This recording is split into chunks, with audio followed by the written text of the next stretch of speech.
بسم اللہ الرحمن الرحیم۔ ویڈیو سٹارٹ کرنے سے پہلے آپ سے چھوٹی سی گزارش ہے کہ ہمارے یوٹیوب چینل کو سبسکرائب کر دیں۔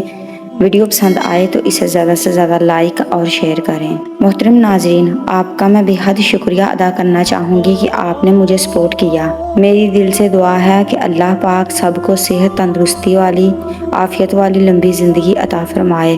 سب کی تنگ دستی کو دور فرمائے اور سب کے مالی حالات کو درست فرمائے، آمین یا رب العالمین۔ محترم ناظرین، محرم الحرام کے ایام شروع ہو چکے ہیں اور ان ایام میں ہر ایک نیک کام اور عمل کرنے کے ساتھ ساتھ امام حسین رضی اللہ تعالیٰ عنہ کے بتائے ہوئے یہ دو کام بھی لازمی کر لینا، اور جان لیجئے کہ یہ وہ دو کام ہیں جو انسان کو اللہ تبارک و تعالیٰ کا محبوب بنا دیتے ہیں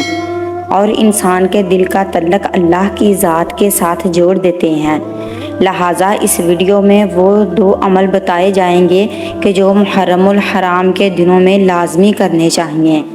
لہٰذا نہایت ہی معلوماتی ویڈیو ہے اور درخواست ہے کہ اس ویڈیو کو آخر تک ضرور دیکھ لیجئے گا۔ ترکی میں ایک مسلمان نوجوان اپنے ماں باپ کے ساتھ کسی مہنگے ہوٹل میں کھانا کھانے گیا۔ ماں باپ تو اس کام کے لیے رضامند نہیں تھے، لیکن بیٹے کی خواہش تھی کہ وہ انہیں کسی مہنگے ہوٹل میں ضرور کھانا کھلائے گا۔ لہٰذا وہ اپنی پہلی تنخواہ کی خوشی میں اپنے ماں باپ کو لے کر شہر کے مہنگے ترین ہوٹل میں کھانا کھانے چلا گیا۔ نوجوان کا باپ بزرگ اور ضعیف تھا اور اس کو رشا کی بیماری تھی۔ اس کے ہاتھ اور اس کا جسم ہر وقت کپکپاتا رہتا تھا، یعنی کہ ہر وقت اس کا جسم کانپتا رہتا تھا، جبکہ اس کی ضعیف والدہ کی آنکھوں سے بھی کم دکھائی دیتا تھا۔ یہ شخص اپنے بوڑھے ماں باپ کے ساتھ جب اس ہوٹل میں داخل ہوا تو وہاں پر موجود امیر لوگوں نے ان تینوں کو سر سے پاؤں تک غور سے اور ایسی عجیب نگاہوں سے دیکھا کہ وہ غلطی سے جیسے وہاں آ گئے ہوں، لیکن نوجوان نے لوگوں کی توہین آمیزہ نگاہوں کی پرواہ نہ کی اور کھانا کھانے کے لیے ایک میز پر اپنی ماں اور اپنے باپ کے درمیان بیٹھ گیا۔ اب ایک جانب اس کی بوڑھی ماں جبکہ دوسری جانب اس کا بوڑھا باپ تھا، اور یہ نوجوان ایک نوالہ توڑ کر اپنی ماں کے منہ میں ڈالتا جبکہ دوسرا نوالہ اپنے بوڑھے باپ کے منہ میں ڈالتا۔ بوڑھے والدین کو کھانا کھلانے کا یہ سلسلہ جاری تھا اور راشا کی بیماری کے سبب کبھی کبھی بوڑھے باپ کا چہرہ بری طرح سے کانپ جاتا تو اس کے منہ سے موجود کھانے کے ذرے منہ سے باہر اس کے کپڑوں پر گر پڑتے۔ کچھ ایسی ہی حالت ماں کے ساتھ بھی تھی۔ نوجوان جیسے ہی اپنی بوڑھی ماں کے منہ میں نوالا ڈالنے کی کوشش کرتا تو نظر کی کمزوری کے سبب اس کا کچھ کھانا منہ سے باہر گر جاتا اور اس کے کپڑوں کو لگ جاتا۔ اب صورتحال یہ تھی کہ اس نوجوان کی ماں کے چہرے اور کپڑوں پر بھی کھانا لگ جاتا اور باپ کے چہرے اور کپڑوں پر بھی کھانا لگ جاتا۔ ارد گرد بیٹھے لوگ جو پہلے سے ہی انہیں حقیر اور ہتک امیز نگاہوں سے گھور رہے تھے، وہ یہ منظر دیکھ کر اور بھی تیوریاں چڑھانے لگے کہ غربت کے مارے یہ کم بخت اتنے بڑے ہوٹل میں کہاں سے ٹپک پڑے، اتنے مہنگے ہوٹل میں آ جاتے ہیں جبکہ کھانا کھانے کی تمیز بھی نہیں ہوتی۔ نوجوان اپنے ماں اور باپ کی بیماری اور مجبوری کے سبب اپنی آنکھوں میں آنسو چھپائے اور اپنے چہرے پر مسکراہٹ سجائے اپنے ارد گرد کے ماحول کو نظر انداز کرتے ہوئے اور عبادت سمجھتے ہوئے انہیں کھانا کھلاتا رہا۔ اللہ اکبر۔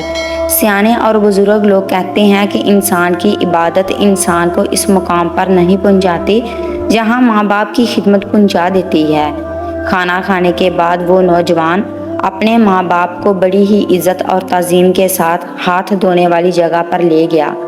وہاں اپنے ہاتھوں سے ان کے چہرے صاف کیے، کپڑوں پر پڑے داغ دھوئے اور پھر جب انہیں سہارا دیتے ہوئے باہر کی جانب جانے لگا تو پیچھے سے اس ہوٹل کے مینیجر نے آواز دی۔ وہ نوجوان رکا اور سوالیہ نگاہوں سے اس مینیجر کی جانب متوجہ ہوا اور اندر ہی اندر اسے خوف بھی محسوس ہوا کہ کہیں اس سے یا اس کے بوڑھے والدین سے کوئی غلطی سرزد تو نہیں ہو گئی۔ وہ مینیجر اپنے قدموں پر چلتا ہوا نوجوان کے پاس آیا اور بلند آواز سے کہنے لگا کہ اے نوجوان، آج تم ہمارے ہوٹل پر آئے تم ہم سب کے لیے ایک نہایت ہی قیمتی چیز یہاں چھوڑ جا رہے ہو۔ وہ نوجوان کچھ حیران ہوا اور اپنے ماں باپ کی جانب دیکھ کر سوچنے لگا کہ میرے لیے سب سے قیمتی چیز تو میری ماں اور میرا باپ ہی ہیں، تو پھر میں یہاں کون سی قیمتی چیز چھوڑے جا رہا ہوں۔ تب وہ مینیجر اپنی آنسوؤں سے بھری ہوئی آنکھوں سے اینک اتارتے ہوئے بولا، اے نوجوان، آج آپ نے اپنے جیسے نوجوانوں کے لیے ایک بہت ہی اچھا سبق، جبکہ اپنے ماں باپ کی طرح بوڑھے ماں باپ کے لیے امید چھوڑ دی ہے۔ نبی کریم صلی اللہ علیہ وآلہ وسلم نے ارشاد فرمایا، اے صحابہ، کاش میری ماں زندہ ہوتی، کاش میری ماں زندہ ہوتی، میں نماز میں اللہ کے حضور کھڑا ہوتا، میری ماں آواز دیتی، اے میرے بیٹے محمد، اور میں نماز چھوڑ کے دوڑ کر ماں کے پاس چلا جاتا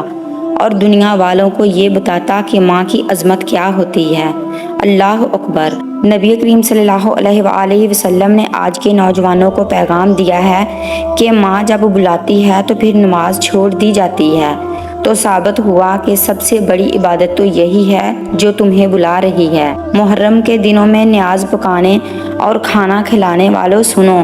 جب دین کو بچانے کے لیے حضرت امام حسین رضی اللہ تعالیٰ عنہ کو اپنا تن من دھن سب قربان کرنا پڑا، وہ دین ہر مقام پر تم سے والدین کی خدمت مانگتا ہے، والدین کے حقوق مانگتا ہے، والدین کی نسبت اولاد کے فرائض مانگتا ہے۔ پھر اگر تم اپنے والدین کی خدمت نہیں کرو گے تو حضرت امام حسین رضی اللہ تعالیٰ عنہ کے دل کو دکھ پہنچاؤ گے۔ جان لیجئے کہ اسی حق کو بچانے، اس دین کو بچانے کے لیے حضرت امام حسین نے اپنا سب کچھ قربان کیا، لہٰذا اگر دین کے ساتھ وفا نہیں کرو گے تو حسین ابن علی کے دل پر وار کرو گے، کیونکہ اسی دین محمدی کو بچانے کے لیے امام حسین کو اپنے ننھے بچے علی اصغر کو بھی قربان کرنا پڑا۔ خوب جان لو کہ دین اسلام آج کے دن تم سے وہ قربانیاں نہیں مانگ رہا جو فاطمۃ الزہرا کے لختے جگر اور جگرے گوشہ رسول نے دی، اور دنیا میں کوئی مائی کا لال ایسی قربانی دے بھی نہیں سکتا، لیکن دین اسلام تم سے حق اور سچ مانگتا ہے، لہٰذا ہمیشہ حق اور سچ کی آواز بنو، دین کے ساتھ وفا کرو، اہل بیت سے محبت کرو، اللہ کے حضور سجدہ ریزی کرو، تلاوت قرآن کرو۔ اے نادان، ایئر کنڈیشنر مساجد میں بچھے ہوئے مخملی قلینوں پر نماز کی ادائیگیوں میں سستی کرنے والوں، مساجد کے مخملی قلینوں پر بیٹھ کر بھی قرآن کی تلاوت سے روگردانی کرنے والوں، سنو، حضرت امام حسین رضی اللہ تعالیٰ عنہ نے کئی دنوں کی بھوک اور پیاس کے باوجود، اپنے پیاروں کی جان قربان کرنے کے دکھ اور کرب کے باوجود، چاروں جانب چمکتی یزیدی تلواروں کے درمیان کربلا کے تپتے صراحی میدان میں بھی اللہ کو سجدہ کرنا نہیں چھوڑا اور سجدے کی حالت میں ہی سر کٹوا دیا۔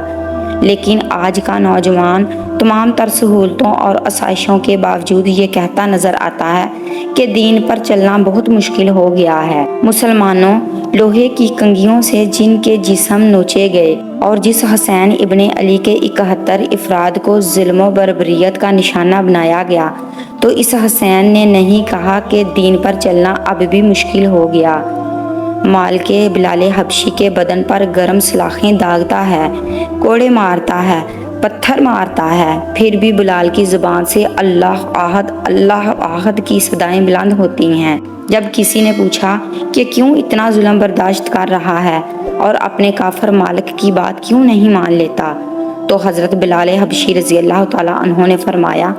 کہ جب بازار سے مٹی کا پیالہ خریدنے جاؤ تو اسے اچھی طرح سے ٹھوک بجا کر دیکھتے ہیں کہ یہ کہیں سے کچا تو نہیں رہ گیا۔ پھر فرمایا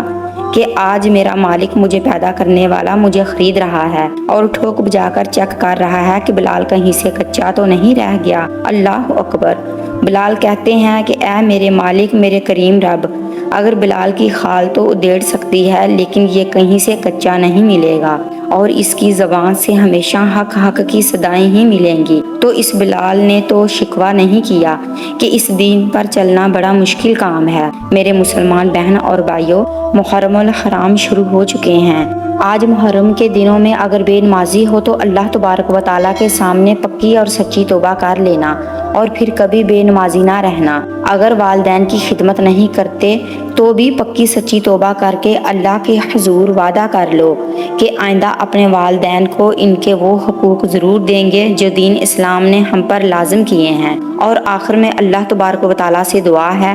کہ ہمیں دین محمدی صلی اللہ علیہ وآلہ وسلم پر کاربند رہنے اور آپ کی تعلیمات پر عمل کرنے کی طاقت و توفیق و مرحمت عطا فرمائے،